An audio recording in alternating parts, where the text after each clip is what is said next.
Welcome to the Sapna zone schooling channel. नमस्कार मित्रांनो, मी रवींद्र। आज मी तुमच्यासाठी इयत्ता 9वी गणित भाग 2 ची चाचणी दुसरीची प्रश्नपत्रिका घेऊन आलेलो आहे। या प्रश्नपत्रिकेच्या मदतीने तुम्ही पेपर सोडवण्याचा सराव करू शकता। आणि मित्रांनो, जर तुम्हाला इयत्ता 9वीच्या इतर विषयांच्या प्रश्नपत्रिका पाहायच्या असतील तर खाली डिस्क्रिप्शन मध्ये प्रश्नपत्रिकांची प्लेलिस्टची लिंक दिलेली आहे, ती लिंक उघडून पहा। आणि ज्यांना इतर इयत्तांच्या प्रश्नपत्रिकांच्या पण व्हिडिओ पाहायचे असतील त्यांनी चॅनलवरती जाऊन प्लेलिस्ट सेक्शनमध्ये जा। प्लेलिस्ट सेक्शनमध्ये गेल्यावर तिथे तुम्हाला विविध विषयांच्या प्रश्नपत्रिकांच्या प्लेलिस्टच्या लिंक पाहायला मिळतील। ओके, तर इथे बघा, खालील जागी योग्य पर्याय लिहा। समांतरभुज चौकोनाच्या लगतच्या बाजू 3 सेंटीमीटर व 4 सेंटीमीटर आहेत, तर चौकोनाची परिमिती टिंबटिंब। ओके, बघा बाजू किती आहेत, 3 आणि 4 सेंटीमीटर आहेत, तर परिमिती किती असं सांगा। बघा 14 सेंटीमीटर उत्तर आहे याचं। तुम्ही पण टॅली करा, सोडवून बघा। 5 सेंटीमीटर बाजू असलेल्या चौरसाच्या कर्णाची लांबी किती असेल? 5 सेंटीमीटर की 5 वर्गमुळात 2 सेंटीमीटर की 10 सेंटीमीटर की 10 वर्गमुळात 2 सेंटीमीटर? याचं उत्तर आहे 5 वर्गमुळात 2। कारण बघा 5 सेंटीमीटर बाजू आहे ना, म्हणजे 5 चा वर्ग किती होतो? 25। म्हणजे आपल्याला पायथागोरसचा प्रमेय माहिती आहे ना, कर्ण वर्ग बरोबर एका बाजूचा वर्ग अधिक दुसऱ्या बाजूचा वर्ग। म्हणजे एका बाजूचा वर्ग म्हणजे होणार 5 चा वर्ग म्हणजे 25, दुसऱ्या बाजूचा वर्ग पण 5 चा वर्ग म्हणजे 25। 25 अधिक 25 50 होतात। ओके, पण कर्ण बरोबर किती येणार? कर्ण वर्ग बरोबर येणार 50। तर मग कर्णाची किंमत किती येणार आहे?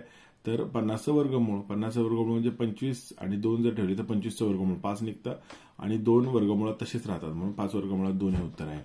त्रिकोणाच्या सर्व कोन दुभाजकांच्या संपात बिंदूला टिंबटिंब म्हणतात। परित्रिज्या, आंतरत्रिज्या, आंतरवर्तुळ की परिवर्तुळ? मित्रांनो, ज्यांना याचं उत्तर येत असेल त्यांनी कमेंटमध्ये ते उत्तर देण्याचा प्रयत्न करा। वर्तुळ केंद्रापासून 5 सेंटीमीटर अंतरावरती असलेल्या वर्तुळातील जीवेची लांबी 24 सेंटीमीटर आहे, तर त्या वर्तुळाची त्रिज्या टिंबटिंब असेल। चला, खालीलपैकी कोणतेही 3 उपप्रश्न सोडवा। आयताच्या लगतच्या बाजू 7 सेंटीमीटर व 24 सेंटीमीटर आहेत, तर आयताच्या कर्णाची लांबी शोधा। समांतरभुज चौकोन ABCD मध्ये कोन A बरोबर x आणि कोन B बरोबर 3x अधिक 20 अंश असेल, तर कोन A व कोन B चे माप काढा। P केंद्र असलेल्या वर्तुळाची त्रिज्या 25 सेंटीमीटर आहे, त्याच वर्तुळाच्या एका जीवेची लांबी 8 सेंटीमीटर आहे, तर त्या जीवेचे वर्तुळ केंद्रापासूनचे अंतर किती? समभुज चौकोनाच्या कर्णाची लांबी 20 सेंटीमीटर व 48 सेंटीमीटर आहे, तर समभुज चौकोनाची लांबी काढा, बाजूची लांबी। ओके, पुढचा प्रश्न काय बघा, खालीपैकी कोणतेही 2 उपप्रश्न सोडवा। त्रिकोण PQR मध्ये बिंदू X हा बाजू PQ चा मध्य आहे, हा मध्यबिंदू आहे।